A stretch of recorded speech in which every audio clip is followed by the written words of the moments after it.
Hi everyone, welcome to JR tutorials. I am your friend Rahul Jaiswal. तो दोस्तों, कैसे हो आप सभी लोग? उम्मीद करता हूँ आप सभी लोग अच्छे होंगे और आपकी स्टडीज भी बेहतरीन तरीके से चल रही होगी। तो स्वागत है आपका फिर से एक बार, और आज अगेन आपके लिए एक बेहतरीन सा रिवीजन वीडियो में लेकर आया हूं, जिसमें हम 7th स्टैंडर्ड के लिए एक और चैप्टर को क्विक तरीके से रिवाइज कराएंगे। उस चैप्टर का नाम है दोस्तों साइंस का फूड एंड सेफ्टी। जी हाँ दोस्तों, ये चैप्टर फूड एंड सेफ्टी एक ऐसा चैप्टर है जो आपको फूड के बारे में जागरूक करता है। फूड के बारे में आपको ये बताता है कि आपको क्या खाना है, क्या नहीं खाना है और कैसे खाना है। फूड की स्पॉइलेज कैसे नहीं करनी है, कैसे रोकनी है, और अगर कोई फूड खराब हो जाता है तो उससे हमें क्या क्या तकलीफ हो सकती है, ये सभी चीज इस चैप्टर में हमें डिस्कस करना है। ऑलरेडी ये चैप्टर्स एंड इसके साथ पूरा एंटायर साइंस, मैथ्स, एसएसटी हर एक चीज हमने हर स्टैंडर्ड के लिए पढ़ा के रखा हुआ है। हमारे चैनल के ऊपर आपको लेक्चर बाय लेक्चर वीडियोस देखने मिल जाएंगे, तो आप उसको भी जाके देख सकते हो। जितना हो सके अच्छे से देखो। अगर आपको टाइम कम पड़ रहा है देखने के लिए तो आप स्पीड को बढ़ा के देख सकते हो हमारे वीडियोस को 1.25 या फिर 1.5 के स्पीड से, ताकि कम समय में आप कंसेप्ट क्लियर कर सको और अपने एंड से थोड़ा मेहनत करोगे, डेफिनेटली अच्छे मार्क्स एग्जाम में स्कोर कर सकोगे। ठीक है, तो चलिए आज की वीडियो की शुरुआत करेंगे। ऑलरेडी कई सारे वीडियोस बना चुके हम लोग, revision lectures of 7th standard. वैसे बाकी स्टैंडर्ड्स के लिए भी बनाए रखे, तो प्लीज अपने दोस्तों को भी रिकमेंड आप कर सकते हो, जरूर से बता सकते हो ताकि उनको भी समझ में आ जाए। चलिए शुरुआत करते हैं। तो ये देखो चैप्टर जो फूड सेफ्टी का है, इसमें सबसे पहले अगर मैं बात करूं फूड की, what do mean by food? Food का मतलब क्या है? फूड हम लोग क्यों चाहिए? फूड का बेसिक मतलब तो आप जानते हैं खाना, लेकिन ये फूड जो है हमें क्या करता है? Food provides energy. हम लोग को ये चीज बहुत अच्छे से पता है कि हमें फूड से एनर्जी आती है। अगर हम खाना खाना छोड़ दें, मान लो आप 2 दिन लगातार आपने खाना नहीं खाया, तो हो सकता है आपकी डेथ हो जाए, क्योंकि आपके अंदर जितने भी वाइटल ऑर्गन्स काम कर रहे हैं, चाहे वो आपका दिल हो, हार्ट, चाहे वो ब्रेन फंक्शनिंग करना हो, यानी कि ब्रेन से ही हर एक चीज कंट्रोल है।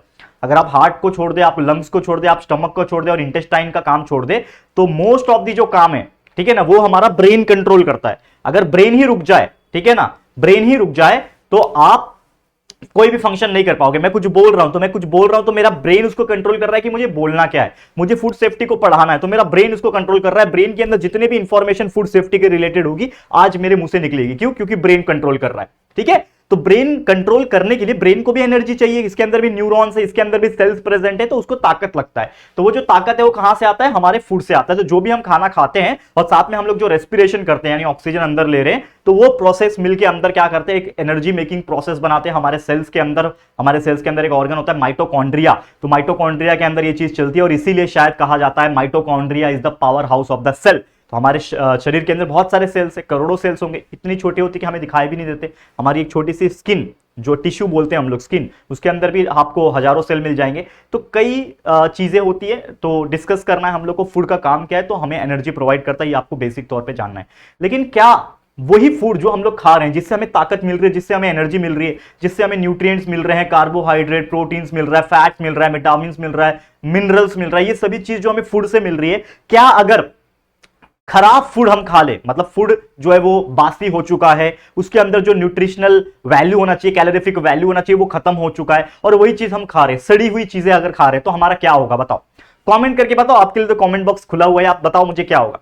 जैसे कि आपने देखा होगा एक डॉग जो होता है, ठीक है ना, जो डॉग होता है वो कुछ भी सड़ा हुआ चीज अगर रहता है तो वो उसको खा लेता है और उसकी बॉडी उसको पचा लेती है। क्यों? क्योंकि हमसे ज्यादा स्ट्रांग उसकी बॉडी का ये होता है, मतलब डाइजेशन कैपेबिलिटी होता है। जैसे मान लो आप बात कर ले वाइल्ड एनिमल्स, कार्निवरस एनिमल्स जो होते हैं, लायन, टाइगर, चीता, ये सब जो होते हैं ना, हाइनास वगैरह, ये लोग सिर्फ और सिर्फ नॉनवेज ही खाते हैं, यानी दूसरे जानवर को मार के शिकार करके खाते हैं। और नॉर्मली आपने देखा होगा कि कच्चा खाते हैं, ऐसा नहीं कि पका के खा रहे हमारे जैसा, कच्चा खाते हैं। तो सोचो वो कच्चा खाने के बाद भी उनके स्टमक में वो चीज जब जाता होगा तो वो डाइजेस्ट हो जाता है। मान लो हम कोई ऐसा चीज खा ले, हम इंसान अगर बात कर रहा हूं मैं, अगर कुछ कच्चा मांस खा ले तो वो डाइजेस्ट नहीं होगा, हो सकता है आपको उल्टी हो जाए, आपका पेट खराब हो जाए। तो हम कच्चा मांस नहीं खा सकते, हमारी बॉडी इतनी कैपेबल नहीं है कि हम कच्चा मांस को पचा सके, और इसीलिए शायद हम लोग एक ओमनिवरस है।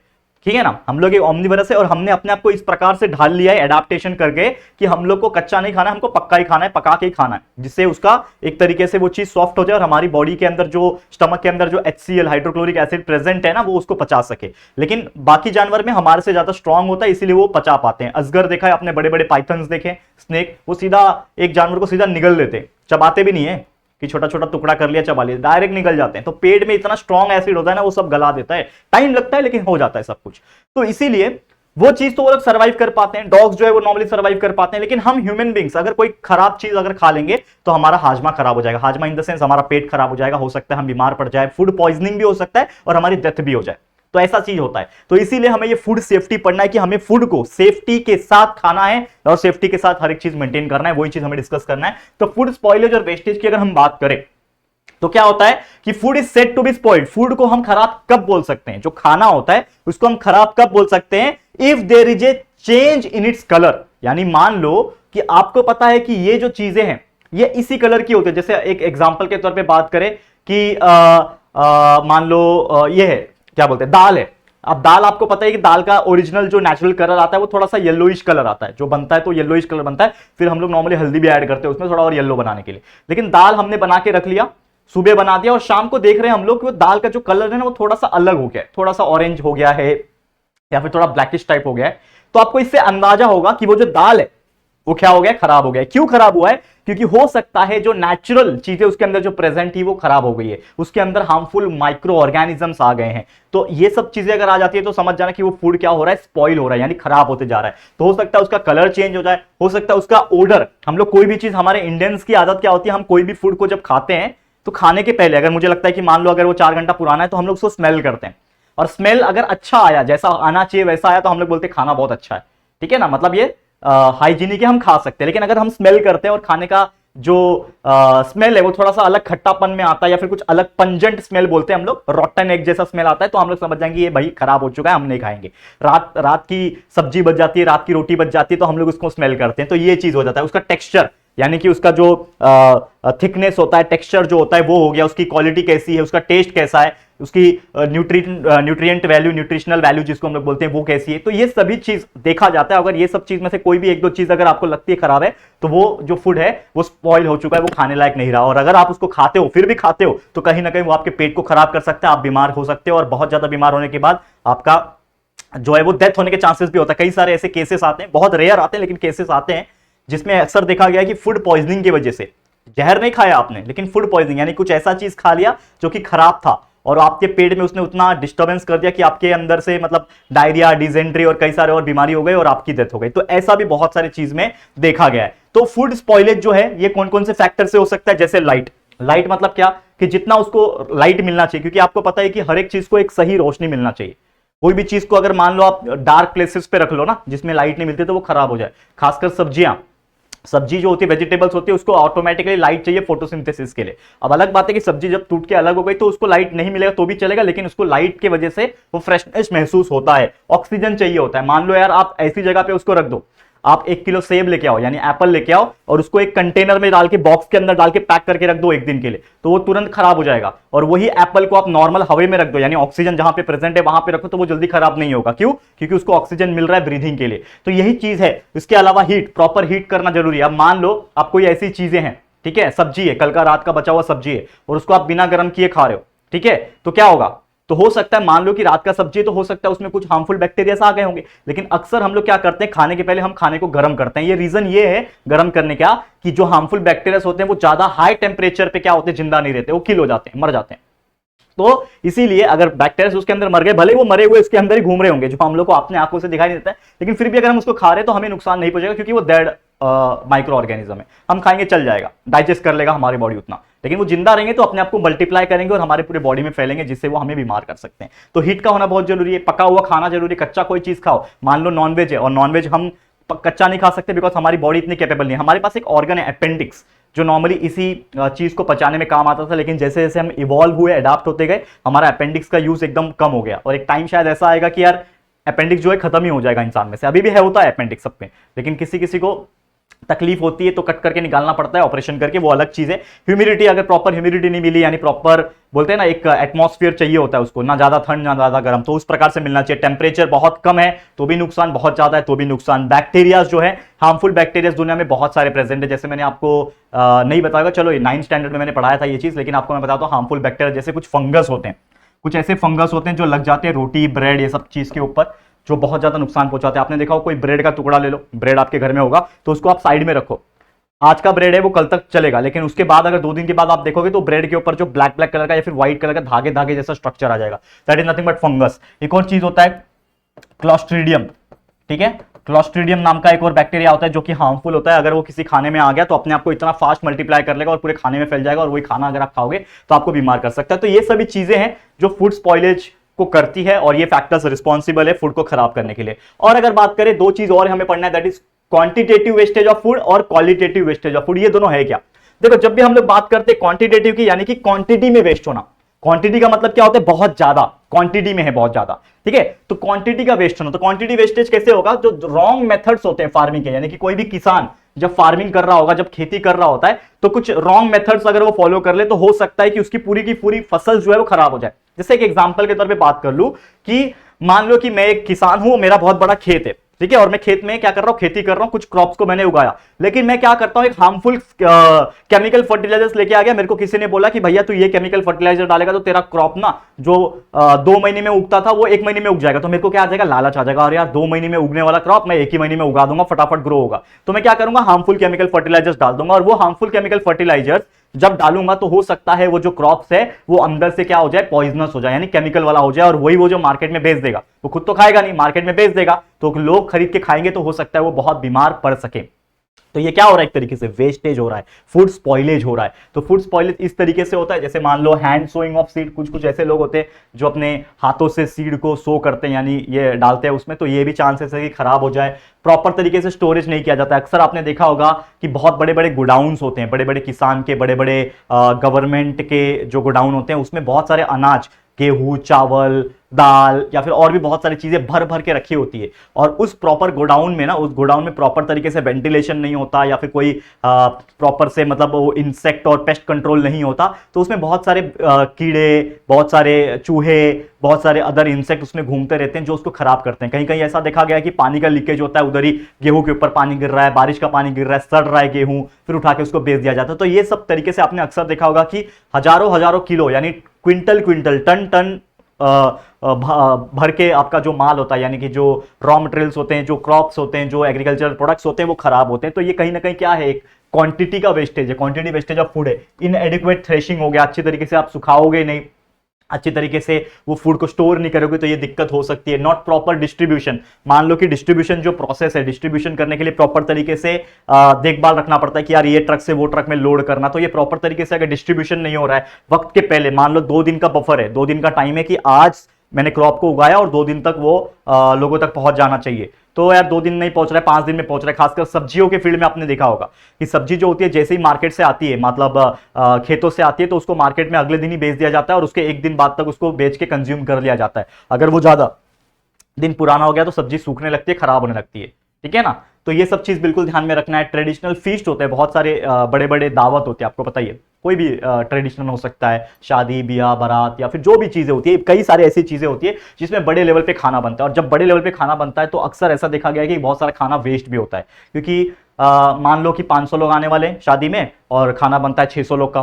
ठीक है, पर कभी कभी ऐसा होता है कि 500 के बदले 300 लोग ही आए, 400 लोग ही आए, और वो लोग ने भी भरपेट नहीं खाया, थोड़ा थोड़ा ही खाया। तो बहुत सारा खाना अक्सर देखा गया कि शादी है, ऐसे कुछ बड़े बड़े जो फंक्शंस होते हैं उसमें जो खाना होता है वो काफी ज्यादा बच जाता है, और वो खाना क्या होता है? फिर फेंक दिया जाता है, वेस्ट हो जाता है। तो इसमें एक चीज ये कर सकते हैं कि यार वो खाना वेस्ट करने से अच्छा गरीब को बांट दिया जाए, ये भी कर सकते हैं। कुछ लोग करते हैं, ऐसा भी मैंने देखा है, कुछ होटल्स ऐसे होते हैं जो खाना जब बच जाता है तो वो लोग क्या करते हैं, रात को निकलते हैं, and there are so many innocent and so many poor peoples which are living on the roads and on the slums, तो उनको वो डिस्ट्रीब्यूट करते काफी मैंने देखा है करीब से, और अच्छा भी लगता है। जब भी योगदान करने का मौका मिला मैंने किया भी है कभी शो ऑफ नहीं किया, लेकिन मैंने किया भी है। तो ये सब चीजें जो है वो बहुत अच्छी लगती है करके, आप लोग भी देखना, कभी बहुत अच्छा फील होता है अंदर से, ठीक है। तो ये जो ट्रेडिशनल फीस्ट की हम बात कर रहे हैं, ठीक है ना, ये बहुत जरूरी चीज है कि आप इसमें खाना बचाओ पहली बात तो, और खाना बचता है तो जरूरतमंद को पहुंचाओ। लेकिन ये हम इस प्रकार से करना चाहिए कि यार बहुत ज्यादा वेस्ट ना करें, ये भी तो हमको ध्यान में रखना चाहिए। ये हो गया क्वांटिटेटिव वेस्टेज, यानी कि कैसे खाना बल्क में वेस्ट होता है। एक है क्वालिटेटिव वेस्टेज, क्वालिटेटिव मतलब उस खाने का जो क्वालिटी है उसको कॉम्प्रोमाइज किया गया है, यानी कि जो खाने का क्वांटिटी है उसको कैसे वेस्ट के तौर पे किया जा रहा है। तो using the wrong methods of protecting food, यानी कि जो फूड है ना, खाना, उसको प्रोटेक्ट करने के लिए, ठीक है ना, जो मेथड्स यूज किया जा रहा है वो क्या कर रहा है? गलत तरीके से यूज किया जा रहा है। जैसे अक्सर क्या होता है ना कि मान लो मुझे पता है कि ये दूध है, अब दूध को मुझे अगले दिन तक चलाना है, तो सबसे बेस्ट तरीका क्या होता है दूध को चलाने का अगले दिन तक? वो होता है उसको गर्म करके रखना, गर्म कर दो और उसको क्विकली ठंडा कर दो फ्रिज में रख के, तो वो क्या हो जाता है? पास्चराइजेशन होता है, जो कि हम लोग पढ़ेंगे, ठीक है। तो दूध जो है वो लंबे समय तक चलता है। बहुत सारे लोग क्या करते हैं, आज सुबह का दूध कल सुबह तक चला लेते हैं, खराब नहीं होता है, दूध फटता नहीं है। लेकिन आपने देखा होगा अगर दूध लाया आपने मार्केट से और उसको टोप में डाल के आपने ऐसे ही रख दिया, नॉर्मल टेम्परेचर में आपने किचन में कहीं पे रख दिया, तो आपने देखा होगा कि दोपहर होते होते, शाम होते होते वो दूध फट जाता है। क्या हो जाता है? फट फट जाता है, मतलब उसके अंदर क्या आ गया? बैक्टीरिया एंड हार्मफुल चीजें आ गई जो उसको दूध को खराब कर देते हैं। ठीक है, तो ये अक्सर देखा गया। तो ये क्या हो गया? रॉन्ग मेथड हो गया। उससे क्या हो गया कि वो दूध ही है लेकिन उसका क्वालिटी खराब हो गया। अब अगर आप उस दूध को पियोगे तो हो सकता है आपका हाजमा खराब हो जाए, आपका पेट खराब हो जाए। ठीक है, excessive use of food preservatives. बहुत सारे ऐसे लोग होते हैं जो फूड प्रिजर्वेटिव्स का ज्यादा इस्तेमाल कर लेते हैं। कई सारे ऐसे फूड प्रिजर्वेटिव्स होते हैं जो काम आते हैं फूड को लंबे समय तक चलाने के लिए, लेकिन बहुत ज्यादा अगर आप उस फूड प्रिजर्वेटिव्स को यूज कर लोगे तो वो बहुत ज्यादा नुकसान भी पहुंचा सकता है, उसकी क्वालिटी खराब हो सकती है। कुछ लोग ओवर कुकिंग कर लेते हैं, कुछ खाना ऐसा है उसको बहुत ज्यादा पका दिया तो वो भी खराब हो सकता है, उसकी टेस्ट खराब हो सकती है, क्वालिटी खराब हो सकती है। Washing vegetables before cut. अब नॉर्मली लोग क्या करते हैं ना कि sorry, washing vegetable after cutting. लोग क्या करते हैं कि हम लोग को एक चीज पता है कि जो सब्जियां होती है उसमें विटामिन एंड मिनरल्स ज्यादा होता है। अगर हम सब्जी को काट लेंगे और काटने के बाद जाके धोएंगे तो धोने की वजह से, पानी की वजह से जो उसके अंदर जो मिनरल्स एंड विटामिन है उस सब्जी के अंदर, वो भी पानी के साथ वॉश आउट हो जाएंगे। और इसीलिए हमें यह कहा जाता है कि कभी भी आप सब्जी को धो तो पहले धो लो। आप एक कांदे को काट रहे हो, एक आलू को काट रहे हो, या फिर एक कोई लेडी फिंगर सब्जी है, गोभी की सब्जी, कोई भी सब्जी है, तो उसको आप पहले धो, ऊपर ऊपर से धो रगड़ के, एंड फिर उसके बाद कट करो। क्योंकि काटने की वजह से हो सकता है, काटने के बाद धोने से उसका जो कैलोरीफिक वैल्यू है, जो न्यूट्रिशन है, वो खत्म हो जाए।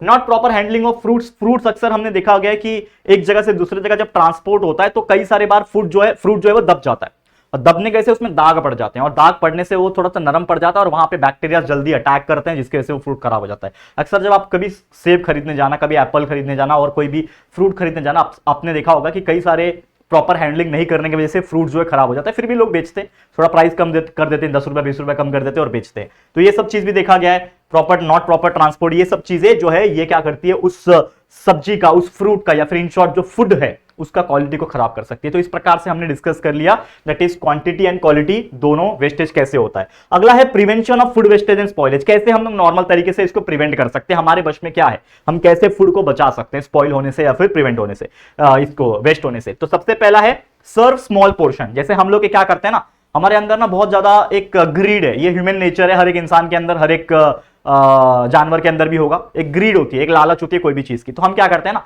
शादी ब्याह में जब भी जाते हैं तो हम पूरा थाली भर भर के खाना ले लेते हैं, भले हम वो खाना आधा भी नहीं खा पाए और वो खाना को हम लोग डस्टबिन में फेंक दे, लेकिन फिर भी हम लोग का मन जो है ना, यार भर ले यार, फ्री का तो मिल रहा है।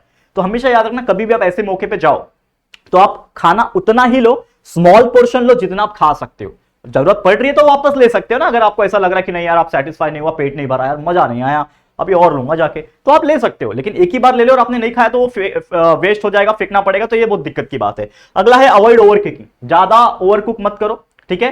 अंडर कुक भी अच्छा नहीं होता, ओवर कुक भी अच्छा नहीं होता, जितना उसको कुक करना चाहिए उतना ही कुक करो, ज्यादा बेटर तरीके से फूड चलेगा। प्रॉपर स्टोरेज करना, जितना हो सके अच्छी जगह पे जो स्टोरेज होना चाहिए। जैसे आपके घर में भी आप प्रॉपर कंटेनर में हर एक चीज को रखते हो, दाल चावल जो भी चीज है, आटा है, गेहूं है, ठीक है ना, ये सभी चीज को प्रॉपर ढक के रखते हो, टाइट करके रखते हो, ताकि उस पर हवा जो है ना लगे, ताकि वो खराब ना हो सके। तो प्रॉपर स्टोरेज करना, प्रॉपर ट्रांसपोर्ट करना, एक जगह से दूसरी जगह जब माल जाता है, फूड प्रोडक्ट जाता है, तो उसको प्रॉपर तरीके से मैनेज करना, प्रॉपर तरीके से ट्रांसपोर्ट करना इज वेरी इंपॉर्टेंट। स्टोरेज में भी आप देखोगे तो यूजिंग द प्रॉपर मेथड्स, बहुत सारे लोग प्रॉपर मेथड इस्तेमाल नहीं करते कि किस तरीके से स्टोर किया जाता है, proper use of pesticides, proper use of insecticides and और भी बहुत सारी चीजें होती है। फिर चेक द एक्सपायरी डेट, बहुत सारे लोग क्या करते हैं, एक्सपायर हुआ हुआ माल भी बेचने लग जाते हैं, लेकिन एक्सपायरी डेट हमेशा चेक करके लिया करो। और बहुत सारी ऐसी चीजें हैं जो आपको ध्यान में रखना है, ताकि फूड कम से कम स्पॉइल हो और स्पॉइल किया हुआ चीज आप इस्तेमाल ना करो, ताकि आप बीमार ना पड़ो। तो ये सब चीज भी आपको सोचने वाली बात है। Next and last but not the list topic, food storage and preservation. अब ये जो फूड स्टोरेज की बात हो रही है, जो हमेशा हम बोल रहे हैं कि खाने को हमें प्रॉपर तरीके से स्टोर करना है, खाने को प्रॉपर तरीके से प्रोटेक्ट करना है, प्रिजर्व करना है, तो क्या क्या चीजें आ जाती है। तो दो चीज हमें पढ़ना है। सबसे पहले फूड प्रोटेक्शन। फूड प्रोटेक्शन का मतलब क्या होता है, देखो फूड प्रोटेक्शन का मतलब ये हो जाएगा prevention of food spoilage by microbial growth. हम क्या करेंगे कि कभी कभी क्या होता है, जो फूड होती है ना, फूड खाना जो होता है, वो खाने के अंदर unnecessary harmful bacterias and microbes यानी माइक्रो ऑर्गेनिज्म उसके अंदर आ जाती है, जो कि अपने रिप्रोडक्शन कर करके उसके अंदर घुस के पूरा तादाद बढ़ा देगी और उस फूड को स्पॉइल कर सकते हैं। जैसे दाल हो गया, सब्जी हो गई, ठीक है ना, और भी बहुत सारी ऐसी चीजें, रोटी वगैरह हो गई, आप ज्यादा टाइम तक रख दोगे तो उसके अंदर बैक्टीरियाज आ जाएंगे, माइक्रो ऑर्गेनिजम्स, फंगस वगैरह आ जाएगा। तो उस चीज को रोकने के लिए बहुत सारे ऐसे मेथड्स होते हैं, वो हम लोग देखेंगे अभी कौन कौन से मेथड है। तो उसको हम वो कर सकते हैं, इस तरीके से हम खाने को खराब होने से बचा सकते हैं, यानी प्रोटेक्ट कर सकते हैं। और एक होता है प्रिजर्व करके रखना, जिसको हम लोग बोलते हैं फूड प्रिजर्वेशन। यानी प्रिजर्व का मतलब ये होता है कि अगर हम उस फूड प्रोडक्ट को, यूज ऑफ वेरियस प्रिजर्वेटिव्स का, यानी बहुत सारे मार्केट्स में प्रिजर्वेटिव्स अवेलेबल है, नेचुरल प्रिजर्वेटिव्स भी होते हैं और बाहर के मैनमेड हमारे बनाए हुए प्रिजर्वेटिव्स भी होते हैं। तो उस प्रिजर्वेटिव्स का काम है कि अगर वो फूड में जाए तो उस फूड की लाइफ को थोड़ा वो बढ़ाए, यानी कि उसके अंदर हार्मफुल बैक्टीरिया को खत्म करे पहली बात तो, और भी बहुत सारी चीजें, ताकि उस फूड का लाइफ जो है वो ज्यादा समय तक बढ़ सके। तो ऐसे बहुत सारे फूड प्रिजर्वेटिव्स मार्केट में आते हैं। तो ये जो दोनों टेक्निक्स है इसका इस्तेमाल हम करेंगे बहुत सारे टेक्निक्स के अंदर। जैसे सबसे पहले हम लोग बात करेंगे फ्रीजिंग।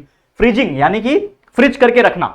कोई भी खाना जब हमारा बच जाता है तो सबसे पहले मम्मी आपने देखा होगा उठा के खाने को फ्रिज में डालती है। क्यों डालती है? ये रूल है क्योंकि हम भी जानते हैं अगर वो खाना नॉर्मल टेम्परेचर में किचन में पड़ा रहेगा तो उसके अंदर हार्मफुल बैक्टीरिया एंड बहुत सारे फंगस वगैरह आ सकते हैं जो खाने को खराब कर सकते हैं। और मान लो उस खाने को हमें फेंकना नहीं है, खाने को अगले दिन भी इस्तेमाल करना है या फिर 2-4 घंटे के बाद भी इस्तेमाल करना है, तो उस खाने को जब हम फ्रिज में रखेंगे तो फ्रिज में रखने की वजह से क्या होता है कि जो लो टेम्परेचर होता है फ्रिज के अंदर, क्या हो जाता है, लो टेम्परेचर हो जाता है, लगभग 5 डिग्री 4 डिग्री 0 डिग्री, इतना कम ठंडक हो जाती है। और ठंडक की वजह से क्या होता है कि जो माइक्रो ऑर्गेनिजम्स होते हैं ना, उनको वो ठंडी वाली इन्वायरमेंट सुटेबल नहीं है। यानी माइक्रो ऑर्गेनिजम्स को अगर आप बहुत ज्यादा हीट वाला इन्वायरमेंट दे दो, बहुत गर्मी वाला इन्वायरमेंट दो तो भी जिंदा नहीं रहेंगे, और एकदम ठंडक वाला इन्वायरमेंट दे दो तो भी वो जिंदा नहीं रहेंगे, मर जाएंगे, या फिर उनके अंदर का जो रिएक्शन होता है वो स्लो डाउन हो जाता है। यानी फूड के अंदर का जो रिएक्शंस, बायोलॉजिकल या फिर केमिकल रिएक्शंस जो होता रहता है फूड के अंदर, वो चीज स्लो डाउन हो जाएगा, जिसके वजह से उसकी जो लाइफ है वो बढ़ जाएगी। पर ऐसा नहीं है कि आप 4 दिन का बचा हुआ खाना भी आप खा रहे हो फ्रिज में रख के, तो ये भी गलत चीज है। आप ज्यादा से ज्यादा 1 दिन 1.5 दिन आप रख सकते हो फ्रिज में, खाना खराब नहीं होता। बस उसको जब खाना को निकालोगे तो प्रॉपर तरीके से गर्म करो फिर खाना। नेक्स्ट है स्मोकिंग। अब स्मोकिंग मतलब ये वाला स्मोकिंग नहीं है जो आप सोच रहे हो, वो वाला स्मोकिंग है। स्मोकिंग मतलब धुआं देना। अब बहुत सारे ऐसे प्रोडक्ट्स होते हैं जिसपे धुआं अगर आप डालोगे कोई पर्टिकुलर चीज का, तो वो क्या होता है कि वो ज्यादा देर तक सर्वाइव करता है। जैसे आपने देखा होगा कि बहुत सारे फॉरेन कंट्रीज में जो मीट वगैरह होता है यानी नॉनवेज जो चीज होता है उसको प्रॉपर तरीके से स्मोक करके पकाया जाता है। यानी उसको प्रॉपर तरीके से लकड़ी का स्मोक निकाला जाता है, कोयले का स्मोक निकाला जाता है और उसमें उसको पकाया जाता है। तो उस स्मोक की वजह से भी जो हार्मफुल बैक्टीरिया है वो किल हो जाते हैं। दूसरा एक और चीज है कि एल्यूमिनियम फॉस्फाइड करके एक केमिकल आप बोल सकते हैं, उसका इस्तेमाल होता है स्मोकिंग के लिए, ताकि वो जो फूड प्रोडक्ट है वो अच्छी तरीके से सर्वाइव कर सके और ज्यादा देर तक खराब ना हो। फिर यूज ऑफ इंसेक्टिसाइड। इंसेक्टिसाइड मतलब कीटनाशक होता है इन शॉर्ट, कि बहुत सारे कीड़े, बहुत सारे ऐसे छोटे छोटे इंसेक्ट होते हैं जो कि फूड को खराब करते हैं। खासकर जो स्टोरेज किया हुआ फूड रहता है ना, जैसे गोडाउन में बहुत मतलब मान लो 10 क्विंटल 10 टन गेहूं रखा हुआ है गोनी में भर के, अब उसके अंदर कीड़े छोटे छोटे लग जाएंगे तो उस फसल को, उस गेहूं को, चावल को खराब कर सकते हैं। तो इसीलिए उनका जो गनी बैग्स होता है, यानी कि जो गोनी होती है ना, गोनी आपने देखा जूट की गोनी, गनी बैग्स बोलते हैं उसको। तो जो गोनी है ना, गोनी के ऊपर एक मिलाथियोन नाम का एक इंसेक्टिसाइड है जो कि स्प्रे किया जाता है, ताकि उस गोनी के ऊपर अगर कोई भी इंसेक्ट आके बैठे तो उसको थोड़ा सा अलग फील हो और उस केमिकल की वजह से वो मर जाए या फिर वो भाग के चले जाए, उसके ऊपर बैठे ना। जैसे हम लोग मॉस्किटो रिपेलेंट लगाते हैं ना, ऑल आउट वगैरह लगाते हैं हमारे घर में ताकि मच्छर घूमे ना, ऐसे सेम उसी प्रकार मिलाथियन नाम का एक इंसेक्टिसाइड है जो डाला जाता है। नेक्स्ट है इरेडिएशन। इरेडिएशन मतलब आपको एक रेडिएशन वाला चीज प्रोवाइड करना, जैसे एक्सरेज होते हैं, गामा रेज होते हैं, आपको पता है there are so many rays जो रेडिएशन वाले पार्ट में आ जाते हैं। तो ये प्रोवाइड करते हैं बहुत सारे फूड प्रोडक्ट्स के ऊपर, ताकि इसके अंदर का जो हार्मफुल बैक्टीरिया वगैरह है वो किल हो जाए। जैसे अनियन के अंदर और पोटैटो के अंदर उसको लंबे समय तक स्टोर करने के लिए, आपने देखा हो कांदा और आलू, ये दो ऐसे सब्जियां हैं जो 1-1 महीना चल जाते हैं। ठीक है ना, आपने कांदा खरीद के लाया, उसको आप छोड़ दो। जैसे बहुत सारे लोग क्या करते हैं, एक ही बार 50 किलो कांदा, जब महंगा होता है ना कांदा, तो एक ही बार खरीद के ला देते हैं और उसको घर पे रख देते हैं। तो क्या होता है, वो 1-1 महीना, 4-4 महीना, 5-5 महीना वो लोग रखते हैं। खराब क्यों नहीं होता है कांदा? क्योंकि कांदे में किया जाता है रेडिएशन, जिसमें गामा रेस पास किया जाता है, एक्स रेस पास किया जाता है, जिसकी वजह से उनके जो स्प्राउटिंग होनी चाहिए, मतलब उनमें से जो रूट्स निकलने चाहिए, क्योंकि नॉर्मली वो क्या है, एक तरीके से वो एक ऐसा चीज है जिसको अगर आप सॉइल में डाल दो उसमें से स्प्राउट्स निकलेगा और वो पूरा प्लांट में कन्वर्ट हो जाएगा, प्लांट बना लेगा एक नया। लेकिन वो चीज ना हो, उसको रोकने के लिए यहाँ पे रेस को पास किया जाता है। इसके अलावा इंसर्ट गैसेस, यानी गैस को फिल करना। जैसे बहुत सारे चिप्स के पैकेट आपने देखे होंगे, बहुत सारे ऐसे पैकेट्स होते हैं, चाहे वो चिप्स हो, चाहे वेफर्स हो, चाहे वो टेढ़े मेढ़े हो, ठीक है ना, ऐसे कई सारी चीजें होती है जिसमें नाइट्रोजन गैस को थोड़ा सा फुल करके मतलब उस पैकेट के अंदर डाला जाता है, ताकि वो चिप्स जो इस पैकेट के अंदर बहुत टाइम से स्टोर है वो खराब ना हो। क्योंकि कोई भी चीज जब पैक होती है तो अंदर कुछ अगर नहीं रहेगा कोई भी गैस, तो वो खराब हो जाएगी, ठीक है ना। तो उसको एक प्रॉपर तरीके से गैस चाहिए होता है, तो नॉर्मली नाइट्रोजन गैस जो चिप्स के पैकेट्स होते हैं उसमें डाला जाता है।